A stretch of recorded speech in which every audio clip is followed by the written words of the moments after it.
মার্কিন president Donald Trump বলেছেন, যুক্তরাষ্ট্র গাজা উপত্যকা দখল করবে এবং সেখানে বসবাসকারী ফিলিস্তিনিদের সরে যেতে হবে। গাজার জন্য একটি ব্যতিক্রমী পুনর্নির্মাণ পরিকল্পনার ঘোষণা দিয়ে ট্রাম্প দাবি করেন, গাজাকে মধ্যপ্রাচ্যের রিভেরায় পরিণত করা হবে। 4 ফেব্রুয়ারি ইসরায়েলের প্রধানমন্ত্রী বেনিয়ামিন নেতানিয়াহুর সাথে একটি যৌথ সংবাদ সম্মেলনে এই প্রস্তাব দেন ডোনাল্ড ট্রাম্প, জানিয়েছে new York Times.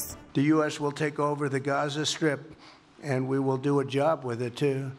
We'll own it and be responsible for dismantling all of the dangerous unexploded bombs and other weapons on the site, level the site and get rid of the destroyed buildings, level it out, create an economic development that will supply unlimited numbers of jobs and housing for the people of the area.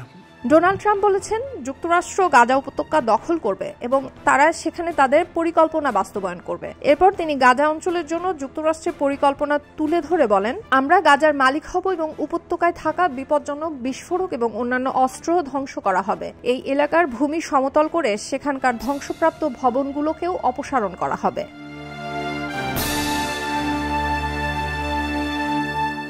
তবে গাজার নিরাপত্তা নিশ্চিত করতে সেখানে মার্কিন সেনা পাঠানোর সম্ভাবনা সম্পর্কে প্রশ্ন করা হলে ট্রাম্প সেটি এড়িয়ে যান।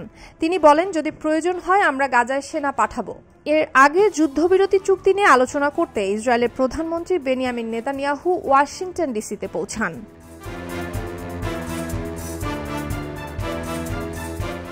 এই সংবাদ সম্মেলনে ট্রাম্প দাবি করেন, ইসরায়েল হামাস যুদ্ধবিরতি চুক্তি কার্যকর হবার পর গাজা শহরটি একটি ধ্বংসস্তূপে পরিণত হয়েছে, আর সে কারণেই সেখানে ফিলিস্তিনিদের পক্ষে বসবাস করা সম্ভব নয়, তাই তাদের অন্য দেশে সরে যেতে হবে। হোয়াইট হাউসে সাংবাদিকদের সাথে আলাপকালে ট্রাম্প আরও বলেন, গাজার দীর্ঘমেয়াদী মালিকানা প্রতিষ্ঠার মাধ্যমে পুরো মধ্যপ্রাচ্যে স্থিতিশীলতা ফিরিয়ে আনার সম্ভাবনা দেখছি। এটি কোনো হালকাভাবে নেওয়ার সিদ্ধান্ত মোটেই নয়। আমি যাদের সাথেই আলোচনা করেছি তারা সকলেই এই ধারণাটি পছন্দ করেছেন যে যুক্তরাষ্ট্র গাজার মালিক হবে এবং অঞ্চলটির উন্নয়ন করবে এবং হাজার হাজার কর্মসংস্থান সৃষ্টি করবে।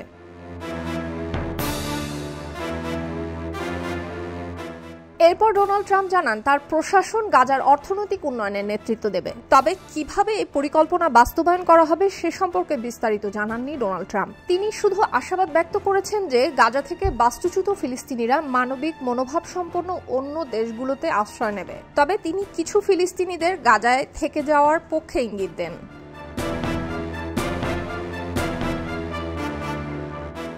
এদিকে ট্রাম্পের এই প্রস্তাব তাৎক্ষণিকভাবে ফিলিস্তিনি পক্ষের নিন্দার মুখে পড়েছে। তার এই ঘোষণার তীব্র বিরোধিতা করেছে ফিলিস্তিনি স্বাধীনতাকামী সংগঠন হামাস। সংবাদ মাধ্যম সিএনএন জানিয়েছে, এই পরিকল্পনার বিরুদ্ধে অনেকেই অবস্থান নেবেন। অনেক রাজনীতি বিশ্লেষক এবং মানবাধিকার কর্মী ট্রাম্পের প্রস্তাবকে ভয়ঙ্কর এবং উন্মাদ বলে আখ্যা দিয়েছেন। তাদের মতে এটি সকল আন্তর্জাতিক আইন এবং নিয়মের বিরুদ্ধে চলে যাবে। এটি বাস্তবায়ন করা অসম্ভব।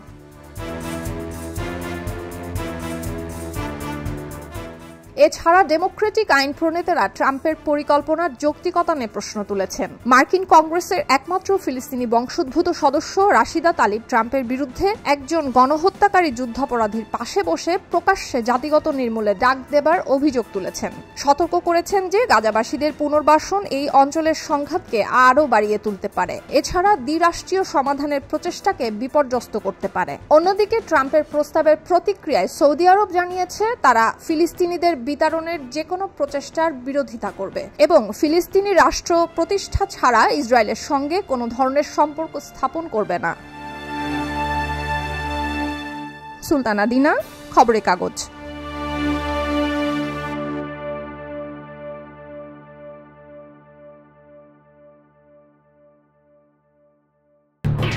এলো খবরের কাগজ, নিখাত, নির্ভীক, নিরপেক্ষ।